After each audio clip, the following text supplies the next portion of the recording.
Welcome back to Stable Boss on Radio Tab. Good morning, good morning, good morning. How are we, boys? Yeah, really good, mate. Yeah? Keen to go. You sound fired up, Shep. Oh, really? You sound more fired up than normal. Well, it's Saturday. The races are on. It's an exciting day. Somebody's been generous at Racing Queensland. They've chucked us an extra one today. There's 9 today. Is that because of daylight saving, do you think, Will? Nah, no idea, but I'm excited. I wish I had more than 2 sets of eyes or 1 set of eyes because there's great racing everywhere and I won't be able to watch one TV screen. You might want to keep your tips to yourself too. You're pretty ordinary through the week. Well. I'll let it go. All care, no responsibility, isn't it? Or what about the big price winner Friday night? I know. No, that was a good one. Sorry, it's like we're talking off. We're live on the radio.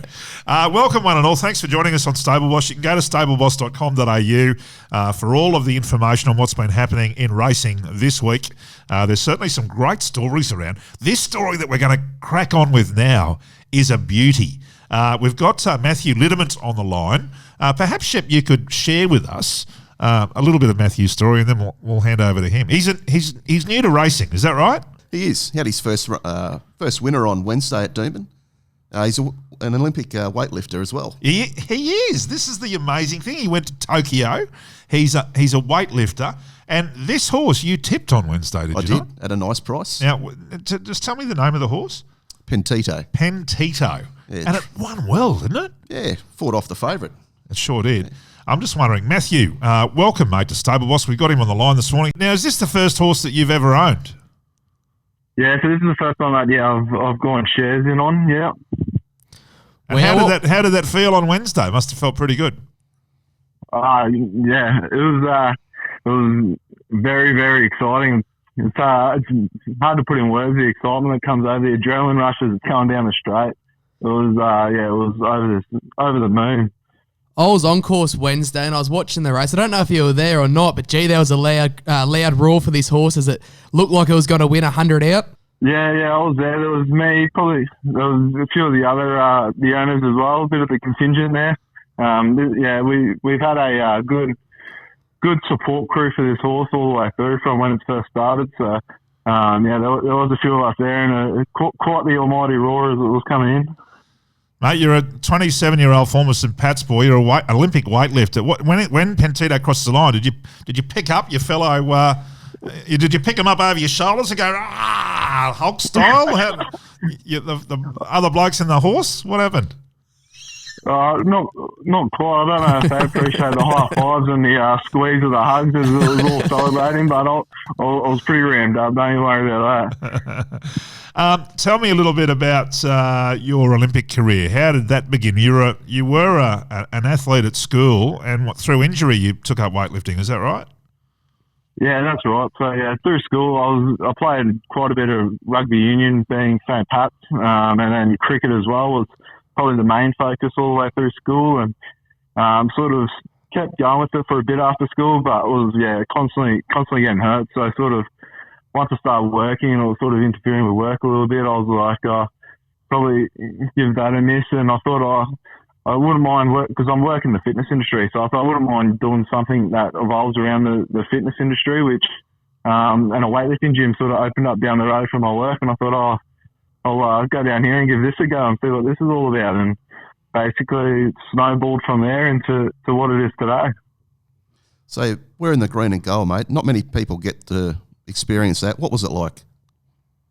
Well, like just going there and being there was an amazing experience. It was like the actual, like, once getting there and you're in the village and you're walking around and, you're seeing people that, you've sort of seen on TV and sort of admired, and you're like, holy moly, I'm staying at the same place as these people. Like, it was a surreal experience once I was there and seeing it. I was like, wow, this is actually happening.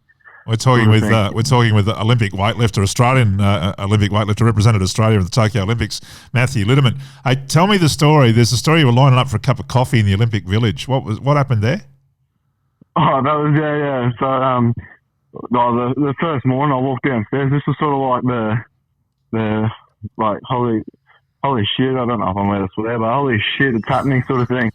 I sort of came downstairs after getting there the night before. It was a late night, had to wait for the COVID test at the airport and everything like that. So we didn't actually get back to the apartment till like 2 a.m., 3 a.m. in the morning, and then finally got to bed at probably about 4 a.m. after all the adrenaline has worn off that I'm in Tokyo. And then woke up to go downstairs, still half asleep, had to get a coffee, and I wanted to get coffee, and I turned to look next to me, and I was like, oh, that's Paddy Mills. That's, like, it was just like a surreal moment, like, holy moly, like, an NBA legend is just sort of sitting next to me, and he's sort of like, oh, mate, you didn't want a coffee? And I was like, oh, yeah, mate, no worries. And it was just like, holy crap, I'm getting coffee with Paddy Mills, never mind me. If people go to our website, stableboss.com.au, they can see a wonderfully penned story about your journey. And there's also an insert there of you lifting 180 kegs. So we've grabbed a bit of that moment to just take us through that moment. What's going through your head when you've got to lift 180 kilos and you've got to do it, representing your country? Well, yeah, like it's sort of like any sort of thing. Like obviously you go through and like as you go on through the back room, going through the queues and stuff. But like for me, it's sort of like almost like get into like this zone of like you don't even realise anything sort of going on around you. It all sort of becomes a blur all the way through the whole thing, and then afterwards, like, oh yeah, like it's not. Well, you could almost say it's a perfect social media sport because it's 15 seconds of it, and it's just this quick bang and like the bars bending, and there's a lot of screaming and yelling and carrying on going on. It's fantastic. Yeah. We're talking with Matthew Lydement, Aussie Olympic weightlifter in Tokyo, mate. What's the future for your weightlifting career? Where do you go to from here? So from here, we got Birmingham for Commonwealth Games next year is the first step. So currently in the qualification process for that. And then from there, it'll be probably like Worlds the year after, and then look towards Paris after that, and see how everything lines up for that, and potentially have another run up for that. I believe your dad wasn't too keen on you buying into this horse. Did he change his tune after Wednesday? Yeah, he changed his tune probably even after probably even its first run when that it ran, and it sort of like showed that it had a bit of talent. He sort of started changing his tune then, actually. But initially, yeah, he thought that it was just throwing your money away. Yeah, I think all dads must be the same. So he wasn't too keen initially because I was trying to get him to jump in with me, but he wouldn't. Is your dad getting into Project Paperclip with you? Yeah, I convinced him to get into that one now because he saw Pentito went all right. So all of a sudden he wants to get in now. Perfect. So, well, this is great. I mean, you've had a Wednesday winner, so the first thing you should do is get into another horse.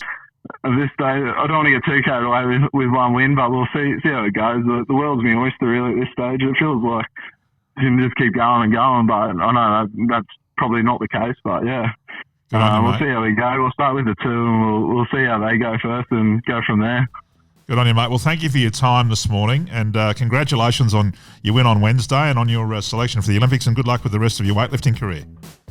Thank you very much, Bella. Thanks for having me on. You're listening to Stable Boss on Radio Tab. Back with more soon.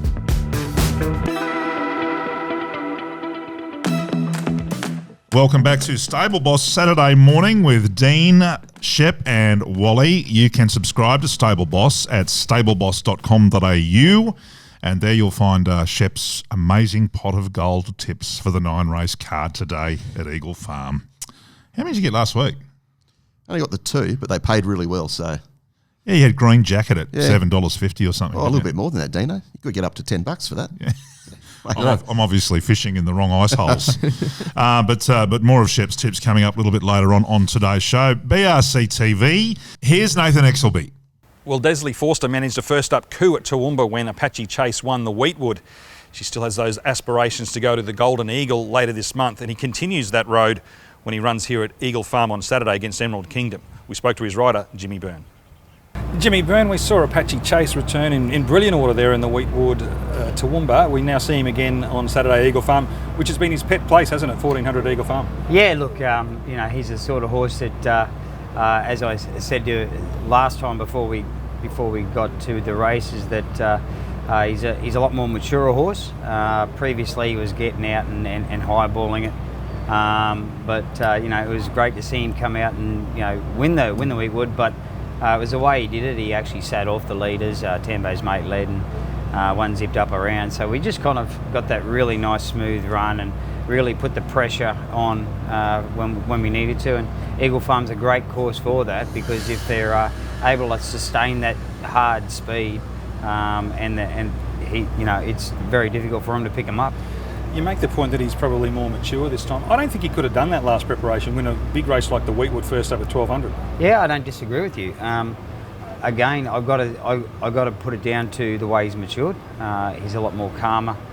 He's calmer in his nature. Even going around to the barriers the other day at Toowoomba, he was very, very calm, to the extent where I'm thinking, mate, we've still got to hold them out. They're going to press us across. And but one thing I've got to say is he gives me a great deal of confidence going into a race, knowing that if something unforeseen happened, that you can basically just take a sip off him and know that come to the 3, they really better power it on, because he's a horse that really likes to run those sections. We know Saturday's a bit of a stepping stone for him, in that the Desley and the Sheridan family would love to head to Sydney and have a tackle at a Golden Eagle this preparation. There's nice form reference for him through Private Eye, who we know has probably improved again, but having a look at that, you sort of think, well, it's got to be worth a crack, doesn't it? Funnily enough, Private Eye probably shouldn't have beat him in the Guineas. It was one of those races where I had a horse really annoy him very much early on and softened him up, from the 1,000 home. So, look, I think, again, the horse is a lot more mature. Looking at the form line now, obviously take a line through Private Eye and Ayrton. Those two horses would match up in any Golden Eagle. So, for mine, come Saturday night, we've got to make some pretty heavy decisions. Well, that's not something that's foreign to you anyway. Yeah, look, again, he's the right horse for it. I think definitely. Come on, could you survive another fortnight in quarantine? It was tough last time, but it was a pretty bit of pill to swallow last time. So, yeah. Oh, look, it's just a bridge I'll cross when I get to it. Jimmy Byrne there with everything crossed, thinking about possibly another sojourn into Sydney in spring this year. Maybe not. Fingers crossed. And a lot of credit's got to go to the Desley Forster stable, and especially Desley. They don't have many horses in work, but year after year, we keep seeing her produce good horses who compete against the best horses in Australia. I hope that horse can get down there to Sydney. I think it'll be very competitive, and it'll be well in the market and hard to beat. Although the attention's all on Apache Chase today, Shep, I'm interested to see how XO Lady goes in the 2-year-old race. I think she's shown a bit of ability. Yeah, I quite like that horse. I've actually tipped it, which you can find on stableboss.com.au. It was a really great trial, that horse. You are listening to Stable Boss on this Saturday morning. Hope you're enjoying it. Back with more in just a couple of ticks. Welcome back to Stable Boss on this fine Saturday morning in Brisbane town. And it's time to introduce our next guest for today's show. She's the new marketing manager at the Brisbane Racing Club, and she comes with a fine pedigree. Elsa D'Alessio is joining us in the studio this morning. Hello, Elsa. Good morning, Dean. How are you? It's great to have you up, bright-eyed and bushy-tailed at this time of day. Especially on a Saturday. Hey, tell us a bit about your new role, because, as I said, you've got a fairly good pedigree. State manager of Qantas, and you've come from there, and you're now at the Brisbane Racing Club. Tell me about your business career. How did you get to where you are today? Look, I was at Qantas for a long, long time. I won't say how long, because it was a few decades. But look, I had a great career. I love aviation. It's my first love. But horse racing really is my passion. So, for the last year or two, through COVID, the industry has had a really bad time through aviation, hospitality, tourism. It's starting to show signs of greatness now. However, in the last 18 months, with all the staff that was stood down at Qantas, I also was stood down for quite some time last year. Gave me a chance to reflect on my career and what I wanted to do long term. And, I always love racing, have always loved it. Had the opportunity to live backing onto Eagle Farm for a few years, and that really ignited my passion. So thought, where would I go next? And given the great brand that Brisbane Racing Club is, I thought that's the company for me. I got the chance to move into Main Street for a couple of years. I was on a different side of Hendra, and I'll tell you what, waking up every morning at 4 a.m. to the sound of the horses training, I used to wake up and see the sunset come over that magnificent piece of infrastructure called Eagle Farm, and you'd see the horses training, you see the jockeys and all the activity going on. Just a perfect start to the day, and that really set off my passion for racing. Wally's probably woken up in your backyard a few times. I mean, he's We been to won't some go wild there. parties at a few stables. Yeah, Main Street. You would have walked a few horses around there, wouldn't you? I know Main Street pretty well. Talking about Main Street and the fact that you're living there, did you ever think you'd be working across the fence? Do you know what I didn't? I really just loved the whole environment. You know, I discovered Brisbane Racing Club membership. So if none of you are members, you should be. It's actually the best value ticket going.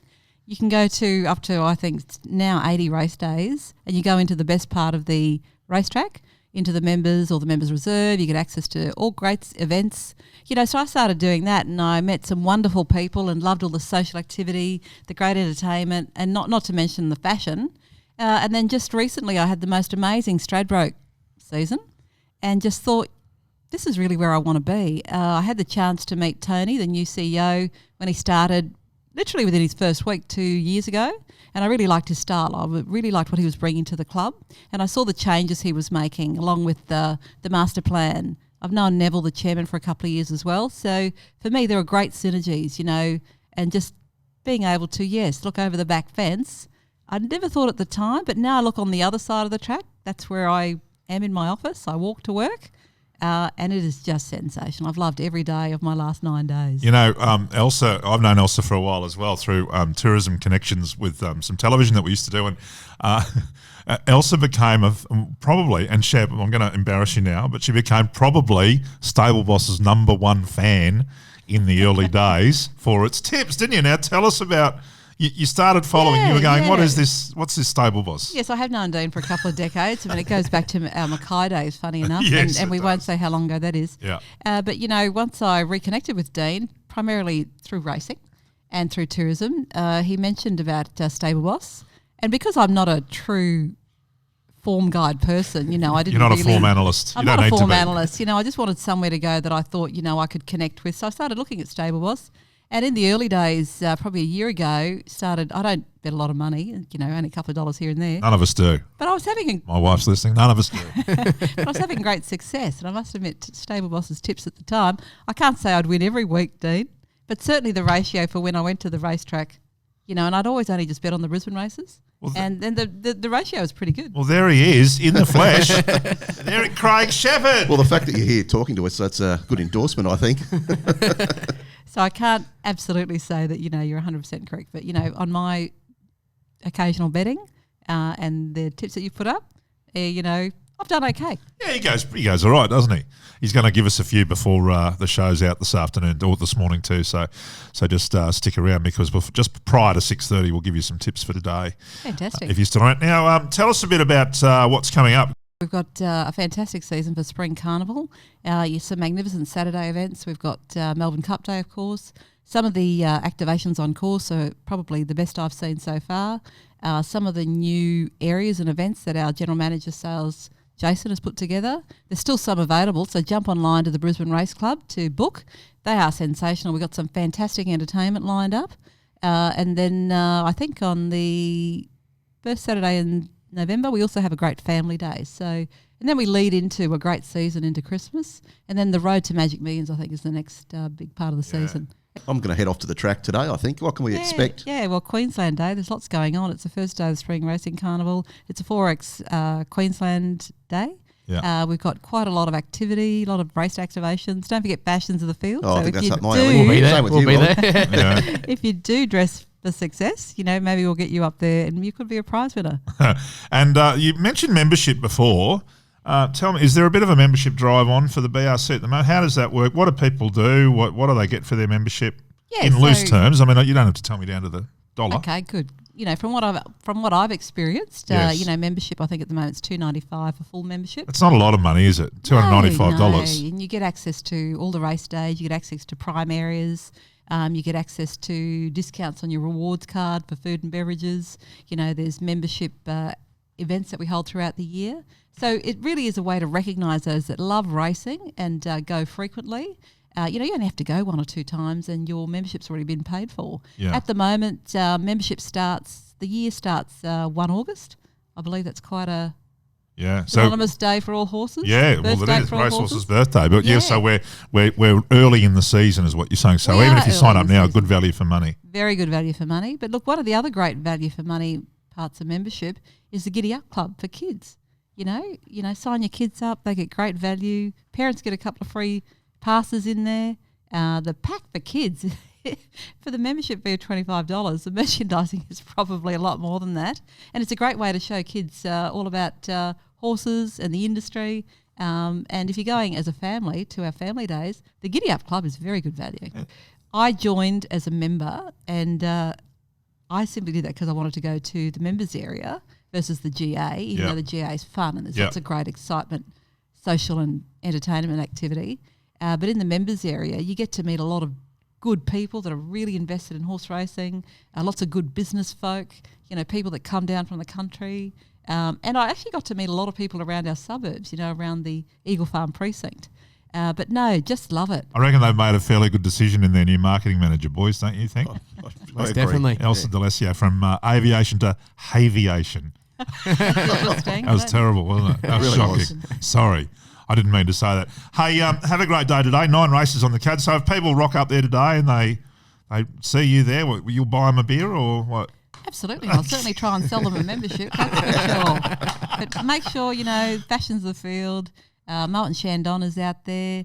We've got some great areas. It really is just to have a look around the track. There she is. So she hasn't gone. You haven't strayed far from Eagle Farm, then, have you? You've gone from Qantas as state manager to the new marketing manager of the Brisbane Racing Club. And thanks for your time this morning. And we hope you have a terrific day, terrific spring into the summer, and of course the Magic Millions to follow. Thank you very much. Elsa D'Alessio joining us this morning on Stable Boss on Radio Tab. We'll be back with more in just a minute.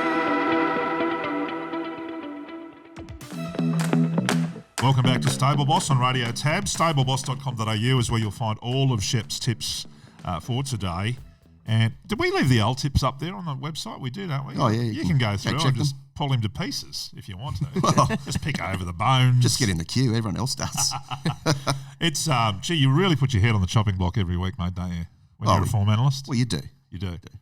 And I did note, what's the website you can go to and check on all the latest and greatest tipsters? Oh, the Great Tip-Off. The Great Tip-Off. And Stable Boss is right up there, isn't it? Oh, we were on Wednesday. Yeah. Somebody got you on Wednesday, mate, Shep. Yeah. Oh, the big X-Man. Excellent. But there are some fairly good judges of the horseflesh, aren't there, around the place? And you're right up there with them, I reckon. Well, I'd like to think I am. Yeah. You don't like to blow your own trumpet, I know that, but somebody needs to. Nah, because you won't get torn down if you do.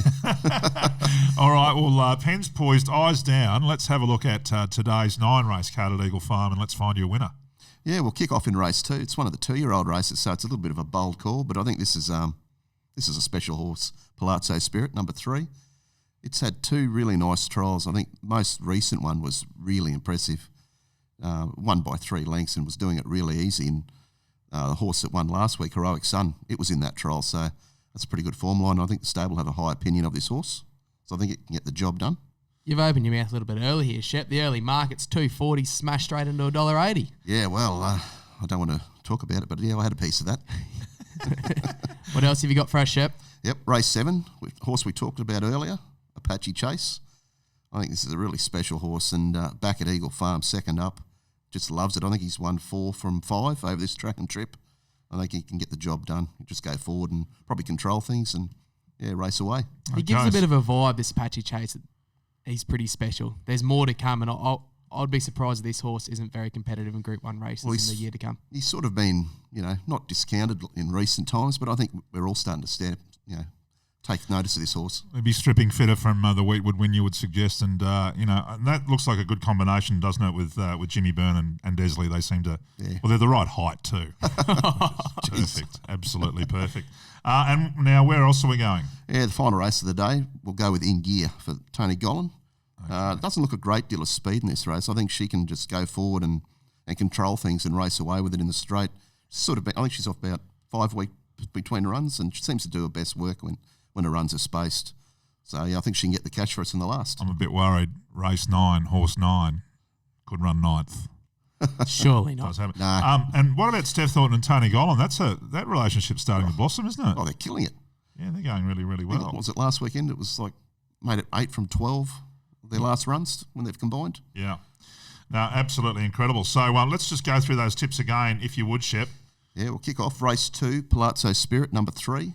Okay. Then we go to race 7, number 2, Apache Chase. And then race 9, number 9, In Gear. Of course, there are more Stable Boss tips. All you've got to do is go to stableboss.com.au and you've got form for the entire 9-race card. Sure do. And also, there is some other information there on some of the stories that have happened through the week. You'll see interviews and other such things. And you can actually subscribe, stableboss.com.au, and you'll get an EDM into your inbox, all of those tips for the week.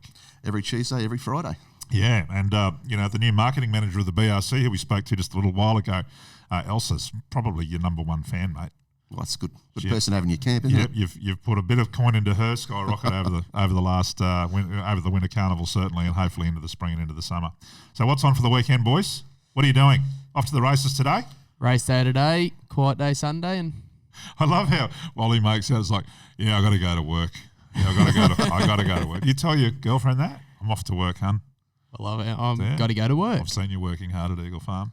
What about you, Shep? You're going to sneak away? You'll be in an air-conditioned dark room somewhere? Oh, who knows? I might head to the track. Nice. Yeah, I might head to the pub, watch the races. Yeah, I've got some mates that I'm seriously considering teaming up with and heading to the races today as well. It's certainly going to be a beautiful day for it. It's a good time also down to be heading to the pubs or clubs or the racetrack. The footy's done. The attention is now solely on the racing. Beautiful weather in Queensland to be trackside, so go to your local pub or head to the races and you'll have a great day out. Yeah, hope you've enjoyed the show today. It's been a lot of fun bringing it to you. We'll be back next Saturday from 6 o'clock. That is Stable Boss, stableboss.com.au. Stand by, Steve Hewlett up next on Radio Tab. See you next week.